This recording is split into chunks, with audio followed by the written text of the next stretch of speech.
Hey everyone, today we're going to go over the Chapter 5 test review. So everyone has the answers and the work so that they can do well on their test coming up. So let's start here with number 1, writing this in factored form. So let me just start by rewriting the problem. Let's see, we have 5x squared plus 35x plus 50. So the first thing I notice between all of these terms is that they can all be divided by 5. So basically what I'll do is just divide each of them by 5. So like right here, like 5x squared divided by 5. Well, that gives me just x squared. And then 35 divided by 5, it gives me 7x.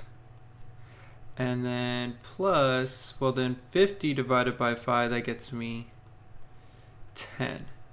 So remember, when you're factoring everything, the expression is going to be equivalent to what you started with. So if I were to distribute this 5 into everything, like just throw it into each of those terms again, I'd get the exact same expression as above. But we're not quite done here. We still have to factor that quadratic trinomial that we have right there. Remember, with this trinomial right here, we want to look at this 10 and see, all right, are there any numbers that multiply to be 10 that combine, that add to be that center term, that b term, that equals 7? The numbers I think of are going to be 5 and 2 because they multiply to be 10 and then they add to be 7. So we're going to write 5 parentheses, and remember, when you write your factors, you're just going to keep the signs that are there. So x plus 5 and x plus 2. Now this is your answer in completely factored form. You have to get down as low as it can get, and then once you do, then you're done. All right, moving on to question 2. Write 4x squared minus 8x plus 4 in factor form. So again, it's pretty much the same question. We're going to start with the greatest common factor. I noticed that each of those can be divided by 4. So let's do that. We divide them each by 4, put that outside the parentheses. 4 divided by 4 gives me 1, so just x squared. And then negative 8x divided by 4 is negative 2x. And then 4 divided by 4, that's going to get me positive 1. Again, I look at that quadratic trinomial. Are there any numbers that I can use to multiply to be 1 that I can add to be negative 2? And those two numbers are going to be negative 1 and negative 1. Because again, they multiply to be 1, and then they add, or subtract in this case, negative 1 minus 1. So they combine negative 1 minus 1 equals negative 2.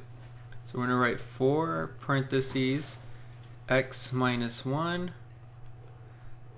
and then x minus 1 again. So that's how we write out our factors. But notice how these two terms are the exact same. This x minus 1 here, and we have an x minus 1 there. So we need to combine them to be the exact same. So this 4 right there is still going to be there.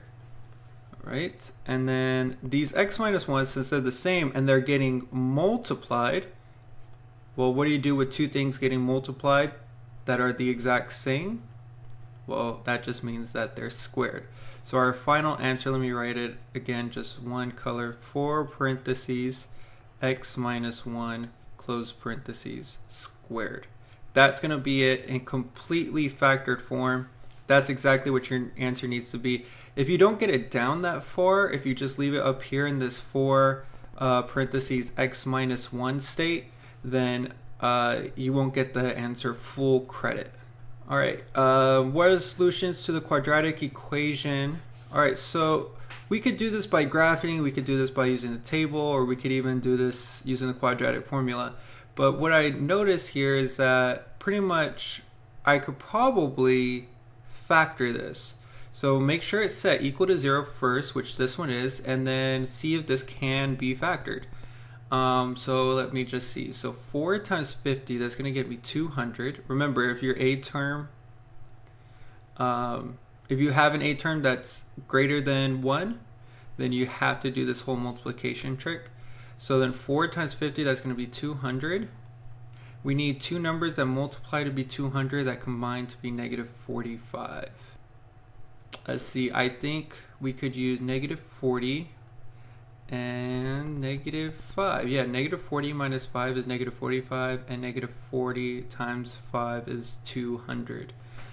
So then those are going to be, or actually, we write out kind of our factors like this, but there's going to be that one step we have to do still. So that last step, remember how we multiplied by a, by this 4 here? So we have to divide both of these by 4. All right, so then simplify as you go. So this one's going to be x minus 10. And then this one says x minus 5 over 4. Well, that doesn't simplify. So this 4, remember, you just kick it in front of the x. You get 4x minus 5. And remember, this is all still equal to 0. Well, now we use the zero product property. You said both of these products, or sorry, both of these factors equal to 0. So x minus 10 equal to 0, and 4x minus 5 equal to 0. So here we just add 10, we get x equal to 10. And here we add 5 and divide by 4. So let's see, add 5. We get 4x equal to 5, and then divide by 4. And we get x equal to 5 over 4. And of course I will take this in decimal form if you give it to me in decimal form, but those are going to be your two answers, x equal to 10 and x equal to 5 over 4. And this one we did by factoring, but of course there are other methods to solve for this as well. Alright, moving on to number 4, we want to see what are the solutions to this equation. Well, what we could do it like we had done the last problem, set it equal to 0 and go 16x squared. So this is positive 36, so we'll move it and get minus 36 equal to 0. We could do this and factor, but there is going to be an easier way to do this. So let me get rid of this. Whoa. So there is going to be an easier way to do this. So let's start by dividing both sides by 16. All right, so then we get x squared equal to, well, 36 over 16, that can be simplified. Both of those are divisible by 4. Yeah, so both of those are divisible by 4. So this one's going to be 9 over, and then 16 divided by 4, that's going to be 4. So we get x squared is equal to 9 over 4. Remember, so we have one x squared term, so there's nothing else to solve for.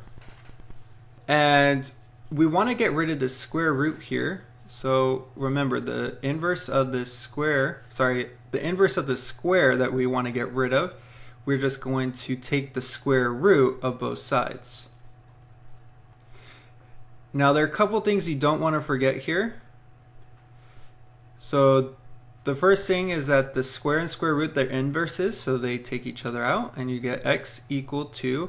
The other thing you don't want to forget is that whenever you take the square root, you're going to end up with a positive and a negative solution. And then that square root can go to the numerator, so we have the square root of 9, and the denominator, so we have the square root of 4. Well, both of those can be simplified. So we get x is equal to the positive and negative. Well, square root of 9 is 3, and square root of 4 is 2. So we have two solutions here. We have x is equal to the positive 3 halves, and x is equal to the negative 3 halves. All right, moving on here to question 5. Solve the following quadratic equation. Again, this one probably you should do by factoring. So we're going to go 4 times negative 8, and we're going to get negative 24. We want two factors of negative 24 that combine to be negative 3. So we think about that for a little bit. So let's see, let me list out my factors of 24. We could do 6 and 4, but I can't make a negative 3 out of that, so I'm not going to use that. Let's see, 8 and 3, I can make 11 or 5 with those. Okay, that's not negative 3. There's 12 and 2, I can't make a 3 with that. I don't think I'm forgetting anything. Obviously there's 1 and 24, but I'm not going to use that. 2, 3 and 8, I already checked those. Alright, so there are no factors. So when something can't be factored, that tells me I have to jump to one of those other strategies, and then the best strategy to use right after factoring doesn't work is going to be the quadratic formula. So just like on your review, the quadratic formula will be given to you, and that's going to be x is equal to negative b plus or minus the square root of b squared minus 4ac all over 2a. So let's list out our values. Well, a is going to be 4, b is going to be negative 3, and c is going to be negative 8. So now we just need to substitute those values in. So x is equal to negative 3 plus or minus the square root of parentheses negative 3 squared minus 4 times 4 times negative 8. All divided by 2 times a, which is 4. So let's simplify all of this. Well, we keep going with this. So negative 3 right there, that's going to be positive 3 plus or minus the square root. Let's see. That negative 3 squared here, that's going to be 9. Actually, let's just put that entire thing in. Let me see. So then parentheses. Actually, I gotta turn on my calculator. There we go. All right, so parentheses negative 3 close parentheses squared minus 4 parentheses negative 8. All right, so remember this is your part under the square root, your discriminant. We get 137, so put that in. All over 2 times 4, which is 8. So the next thing we have to do is think about, okay, here's the square root of 137.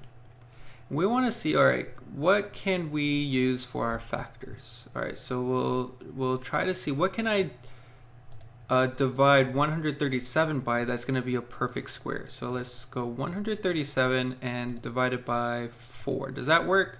No. All right, so I'm looking for whole numbers on this end. So 137 divided by, well, 3 squared is 9, so I'll check it divided by 9. That doesn't work. So then 137 divided by 16. Well, that doesn't work. 137 divided by 25. 5 squared is 25. That one doesn't work. 137 divided by 36. That one didn't work either. Well, let's see. I wonder if this one does simplify. 137 divided by 7 squared is 49. Nope. 137 divided by, let's see, 8 squared is 64. Nope. And then 9 squared is going to be 81, and that's not divisible by 81 because 81, doubled that is 162. So this actually does not simplify anymore. So our final answer is actually right here. Let me rewrite it here. X, the values for x is going to be 3 plus or minus the square root of 137 all divided by 8. And that's going to be our final answer.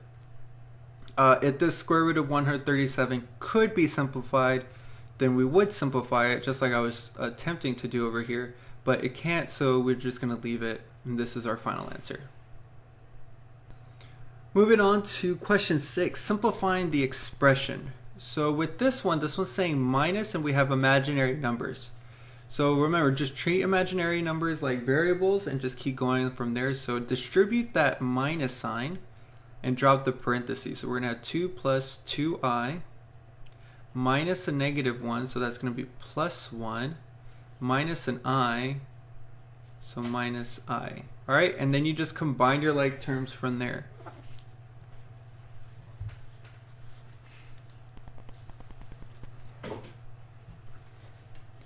So we combine our like terms, we're going to get 2 plus 1, that gets me 3. And 2i minus I, that's going to get me plus I. So if it had 2 i's, we take an I away. Well, then you're a Cyclops. But, yeah, so 3 plus I, sorry. 3 plus I, that's going to be our final answer. That is the simplified expression. Moving on to 7. This one, again, is saying simplify the expression. We have imaginary numbers.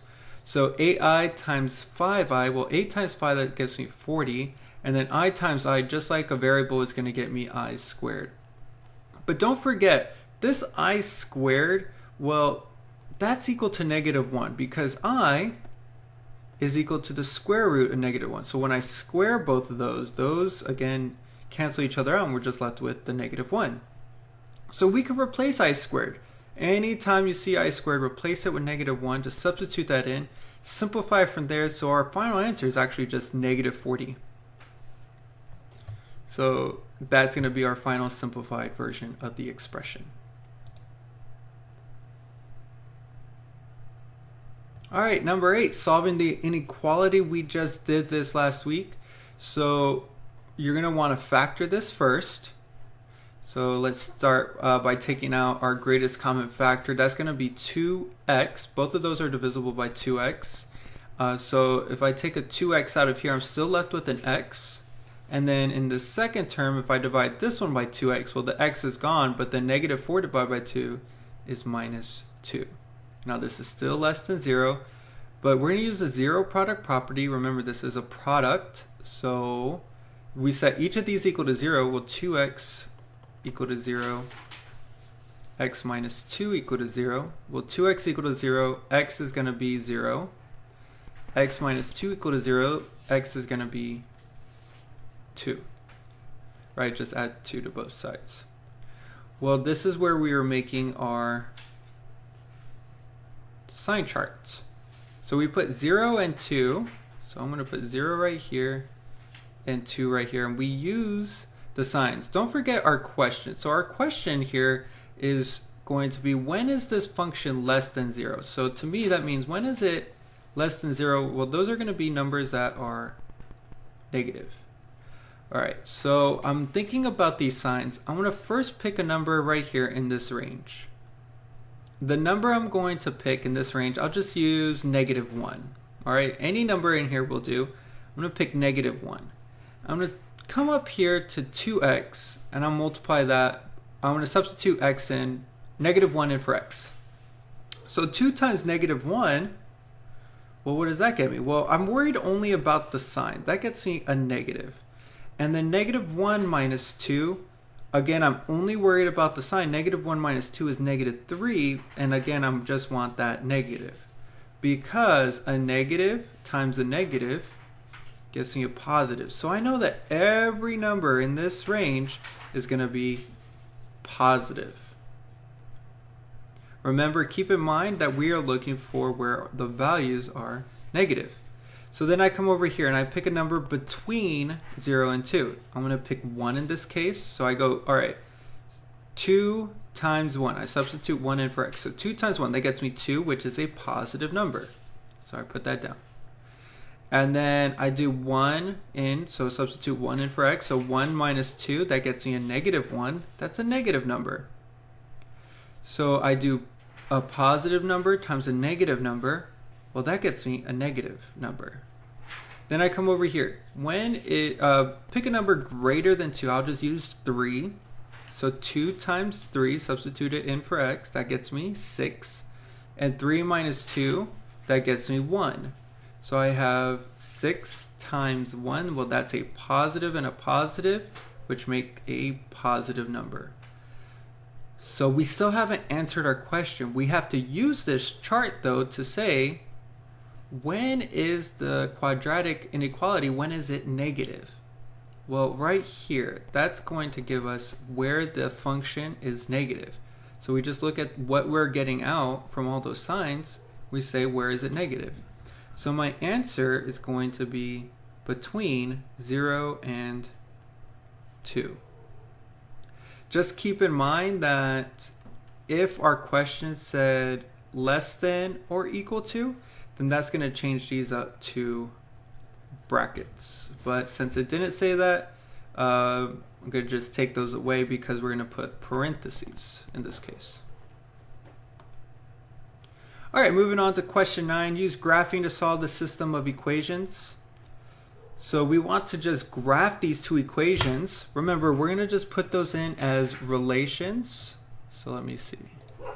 I'm going to add functions and then hit delete to put it in as a relation, number 6. So this first equation is going to be y equals x squared minus 4x minus 8, okay. And then the second one is going to be y plus x equal to 2. All right, so remember, we want to find where are those two intersecting. So I'm going to go menu, analyze graph, intersection. Where I'm just click and drag it over, and then that little flag comes up and it says intersection. So my first answer is right there. So our first answer is going to be negative 2, comma 4. Okay. And then the second answer, well, we have to do it again. So that was menu, number 6, analyze graph, and intersection. So I see the other intersection happening here. So you're going to click and drag it across, 5 comma negative 3. So both of those, 5 comma negative 3, both of those intersection points are solutions to that system. So you want to give both of them, don't do one and then not the other. Also, quick note, if you need to zoom out, just go Windows, zoom out, and just hit enter. And then you could get a better view of where your graph is intersecting. All right, again, what is the solution? The linear quadratic system of equations. We could do it by graphing, but this one I want to do a little bit differently. This time I'm going to do it by substitution. So substitution, we know that this y is equal to negative x squared minus 2x plus 4. So we're going to take it. We're going to take all that and we're going to substitute it in for this y. So let me rewrite everything.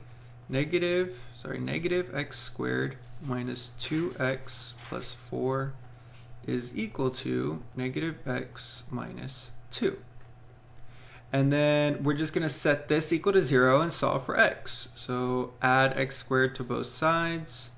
We're going to get positive x squared. Add 2x over here, so negative x plus 2x, we get plus x. And subtract 4, so negative 2 minus 4 is going to be negative 6. All right, so then we just want to factor this. So I'm going to see, let's see, my factors are going to be factors of negative 6 that equal positive 1. Sorry, just put that positive there. So let's see, we have positive 3 and negative 2. Those are going to be my factors. So x plus 3 and x plus 2 are my factors. Those are equal to 0. And sorry, I put plus 2 and not minus 2. All right, there we go. So we just want to, again, set both of those equal to 0. So we're going to get x is equal to negative 3 and x is equal to positive 2. Well, we're not done. Again, just like our last problem, we want the coordinates. So we're going to take the negative 3 and the positive 2 and substitute them in. Now, when I substitute them in, I see this linear equation for our second equation. It'll be probably much easier to figure out the y values. So I'm going to go y is equal to negative, parentheses, negative 3 minus 2. And on the second one, I'm going to go y is equal to negative, parentheses, 2 minus 2. Well, negative 3 is positive 3. So 3 minus 2, we get y is equal to 1. And negative 2 minus 2, that gets y equal to negative 4. Remember, we want to write these out as coordinates.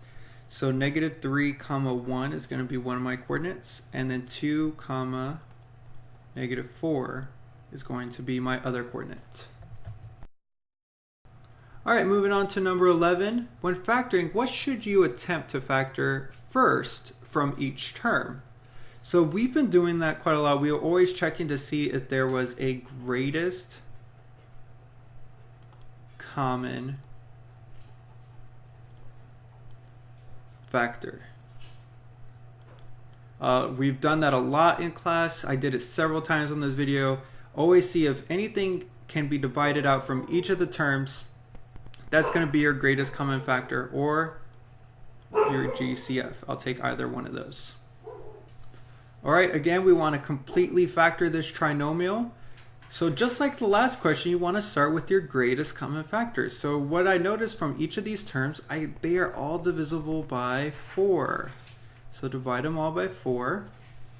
Alright, so we put that 4 outside. So 4x squared divided by 4, that gets me just x squared. 8x divided by 4, that gets me plus 2x. And then 12 divided by 4, that gets me 3. So let's look at this. I always want to check, are there two numbers that multiply to be 3 that combine to be 2? Well, I could think, you might be thinking 3 and 1. But the problem with this is, in order to make a positive 3, these have to be the same sign.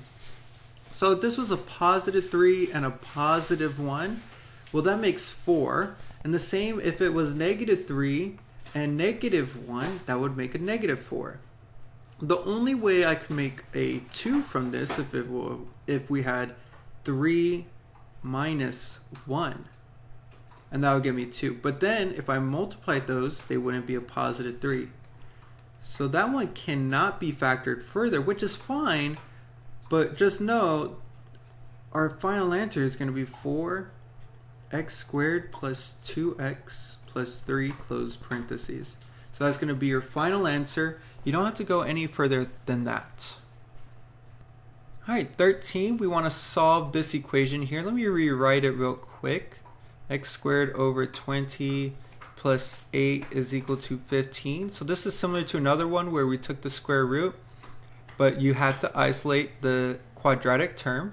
So we'll subtract 8 on both sides and get x squared over 20 equal to, well, 15 minus 8, that's going to get me 7.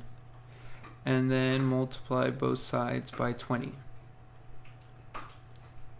So we get x squared is equal to 140. From here, you're going to want to take that square root of both sides. When you get x is equal to the positive and negative, because whenever you take that square root, you have the positive and negative. We don't want to kill any pandas here. And then always simplify the square root of 140. So I know that could, let's see, is that divisible by 4? That seems like it's probably divisible by 4. So let me check. 140 divided by 4. That is. Alright. So I go square root of 4 and the square root of 35. Alright, well, the square root of 35, can that be simplified anymore? Well, the only two numbers that multiply to be that would be 7 and 5, and both of those are prime. So there's nothing else I can simplify that by. But square root of 4, that's just 2. So we're going to write 2 square root of 35, and that's going to be our final answer. Alright, so we want to see the product of those two complex numbers. So again, just treat it like a variable. Multiply amounts, so just FOIL. So 3 times 4, that's going to get me 12. And then 3 times I, that gets me positive 3i. And then negative 2i times 4, that's going to get me negative 8i. And then negative 2i times I, that gets me negative 2i squared.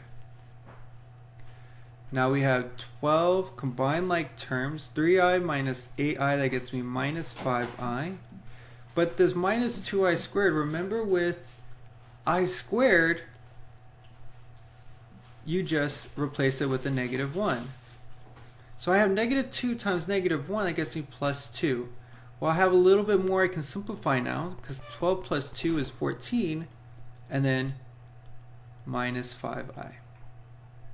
So that one's done. That's it, and simplified as much as it can go. And then here we want to solve the quadratic inequality. X squared plus 5x is less than negative 6. So I'll do this one by graphing. Remember, you want to set it equal to 0, so add 6 to both sides, and we're going to get x squared plus 5x plus 6 is less than 0. Where is this graph less than 0?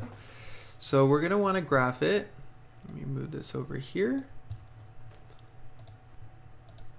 And let's see, x squared plus 5x plus 6.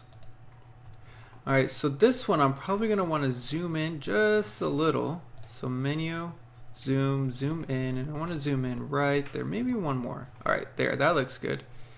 And then we want to figure out where are those zeros. Alright, so in order to find the zeros, you're going to go menu, trace, graph, trace. And it gives you this little spider. So let's find those zeros. So I click over here and you see how the little flag comes. Let me bring it up again. Alright, so we know that the x value is going to be negative 2. Let me find this other zero on the left. Negative 3. Alright, so think back to what is this question asking us? Well, this question here is asking us, when is the graph less than 0? When is the graph below, so below the x-axis? When are the y values less than 0? Well, that's where it's below the x-axis. So we come over here. Well, it's in between those two numbers, in between negative 3 and negative 2. That's where it's below the x-axis right here. If we wanted where it was above the x-axis, we would choose all of those other values. But it's only in between those two, in between negative 3 and negative 2. So we look here, negative 3 and negative 2. We know it's between those two values, and it's going to be just less than, so we don't put brackets around it, just parentheses. That's going to be my interval. Alright, lastly, you guys are going to have a free response question. It's going to look pretty similar to this question here, and some of you have already seen this question. So what we're trying to do is figure out where these streets for the city are intersecting.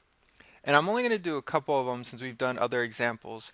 But when this is saying Main Street and Bluffview Road.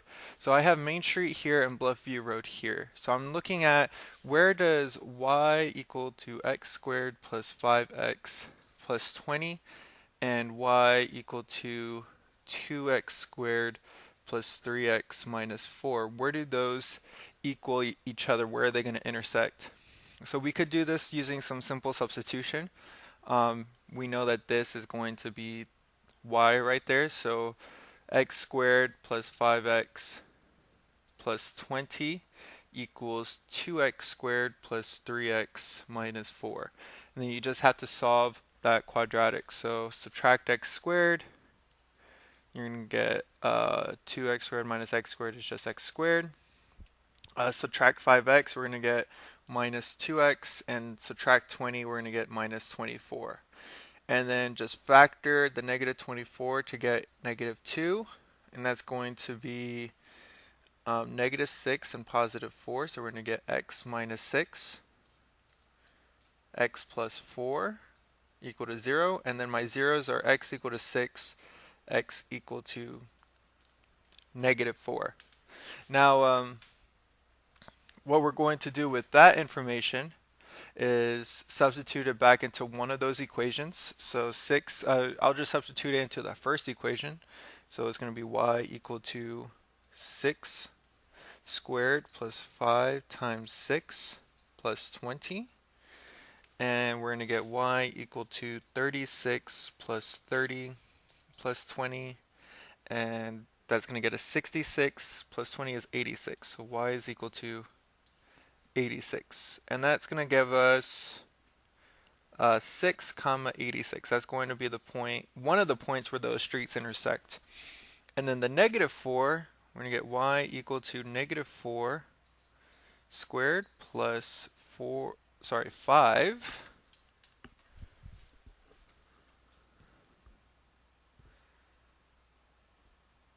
plus 5 times negative 4 plus 20. And then we just simplify that. Y equal to 16 minus 20 plus 20. Well, those 20's cancel out, and we're going to get y equal to 16. And my coordinate is negative 4, comma 16. So that's where those two streets intersect. We'd put that answer for number 1. Now, let's say we wanted to do another one. Let me get rid of all of this.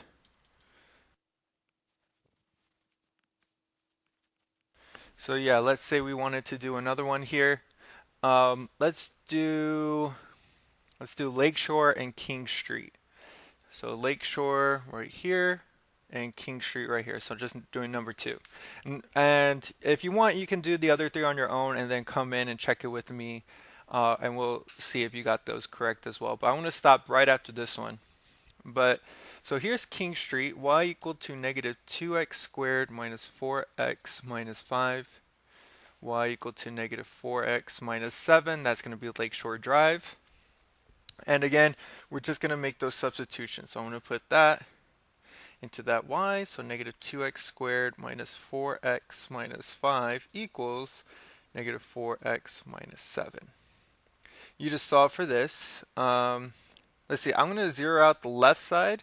So this is going to be positive, so plus 2x squared, that's going to give me 2x squared.